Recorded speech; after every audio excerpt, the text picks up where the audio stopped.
zo. Hè? Heerlijk. Ja. Sind we even onder ons, hè? Ja. Fijn. Hè? Ja. Het is een mooi vak, hè? De uitvaart. Geweldig vak. Veel respect, hè? Veel respect komt erbij kijken. Ja, ja, ja. Maar blijf rustig zitten. Hè? Er zijn per slot van rekening allemaal palliatief bij geboorte. Hè? Blijf rustig zitten, ik heb de tijd. Ik zie het vanzelf wel komen.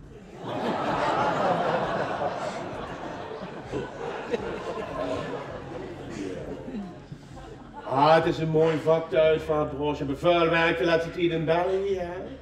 Ja, veel werk in België. We hebben net zoveel weer op bijvoorbeeld bij de verkeersongelukken in België. Oh, dat is erg, hè? Net zoveel weer 8 mensen tegelijk, 8 slachtoffers tegelijk, hè? 4 bij het ongeluk en 4 bij de reconstructie.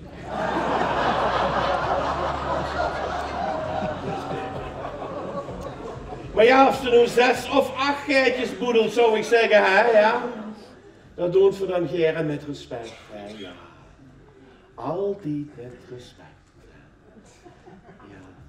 Ja, de metselaar heeft zo langzaam wel zijn eigen laatste stintje gelach en de boekhouder, die maakt nu ook zijn laatste rekening op, dat zal allemaal vervangen worden, maar het beroep van uitvaarder zal blijven bestaan, maar ik wil er eerst nog steeds net zichzelf voor geneerd. Ja. En het zit al lang bij ons in het vak en in de familie, hè, het uitvaartvak, hè, ja. 9 generaties inmiddels, hè, 9 generaties. Van vader op zoon, en dan 9 keer. Ja. Wat heel mooi altijd. De vader kwam te overlijden en de zoon kost eerst de factuur sturen. Is bij de 4e of de 6e generatie binnen nog een keer misgegaan, maar de zoon ook had meer geld nodig. En de pap leefde nog, maar die hadden een onderpap met de shop kapot gehouden. En zo kost het familiebedrijf toch bier. Maar altijd met heel veel respect. En we proberen de laatste tijd ook het humor toe te voegen. Hè? Mensen zijn er nog niet altijd aan toe. Hè? Nee. Maar 4 vinden het wel leuk. Door net een mevrouw die al een leven lang in de schoonmaak gewerkt. Over op de kist bij geschreven, opgeruimd staat netjes. Familie kost het nog niet echt waarderen, maar...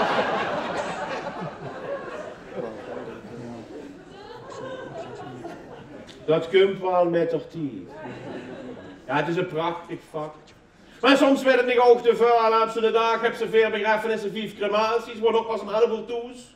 Op het laatste ogenblik van GroenLinks, dat wil gecomposteerd werden.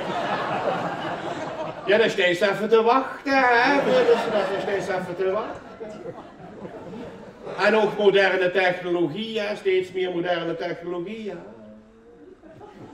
We hebben inmiddels ook een navigatiesysteem en een TomTom in de kist, hè. Rie voor de begraafplaats op, huur ze vanuit de kist, bestemming bereikt.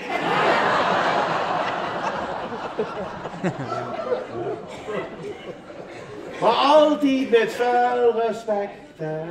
Maak de gekste dingen met, voor laatst wordt de oma overleden. Nou, riepen leeft niet, prima. Opa wordt er ook heel rustig om, schut zich in een jonge kleur en deed zich een piepje aan. Komt er kleinzoon, gooit een glaas water in het gezicht, zeg maar dat is hier aan de hand. Ja pap, straks als opa de piep moet geen kreeg Lego. Max dingen met, hè. Max dingen met, ongelooflijk, hè. Maar we proberen steeds meer humor toe te voegen, zodat het leed, weet je, de rouw dan toch in die zin, in de positieve zin, geactiveerd werd. Hè. En dat proberen we te doen met grafschriften. Hè. Dus een beetje een luchtig grafschriftje erbij is ook altijd leuk. En als de familie zelf nog geen goed idee heeft op het moment, dan hebben we hier wel advies. Hè. Dus bijvoorbeeld dat pap heel veel gezopen heeft, hè. Dan kan ze zo met grafel erbij schrijven. Dag na dag in het café voor zichzelf een gans fus. Houden maar lemonade gezopen, houden ze ook gezien die bus. Maar altijd met respect. Altijd met... Of als de papa maar achter de vrouw nu aanboren, met zo'n winterpeen ging die heen.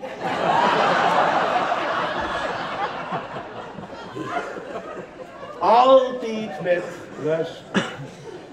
Maar de gekste dingen mag ze in deze branche met. Hè. Oh, de maanden waren overleden, maar mensen waren op vakantie. Jeruzalem waren ze op vakantie. De man had ook heel geklaagd tegen de klaagmoer. Gewoon opgekiept, hartinfarct, doe het. En die vrouw wil per se dat meneer gerepatrieerd wordt. Denkt ze nog eens echte liefde, hè? Hij moet echt gerepatrieerd worden. Dat leek het zou en moest hier begraven. Maar het kostte €7.500. 7.500 dollar de grond geboedeld, huis 500 was ze klaar. Hè? Maar mevrouw wil per se 7.500, mevrouw €7.500 voor 500 euro heb je er minder zand tegen, dat is zo geregeld hè.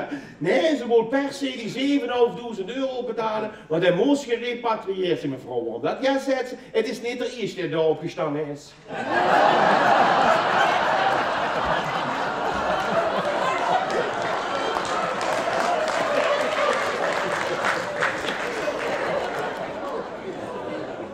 Max de gekste dingen met. Zo, laatst weer in familie, de Schoenman was overleden, zit met Hausen. Ja, aan de televisie, ik het sieraden. Zeg, nee, dat bedoel ik niet, wat Hausen, hè? Ja, de kutkarakter. Nee, zeg, wat is er, wat wordt er dan gebeurd? Ja, zeg, dat is zo vreselijk verhaal wat er gebeurd is. Zo vreselijk verhaal. We gingen bij de Schoenman eten, zodat de kelder in om een paar appel te pakken. Vulden we de vierde trap van onder, zo krak, nagel over, doe het. Zeg, wat erg, en toen, ja, dat was Chinees gehouden.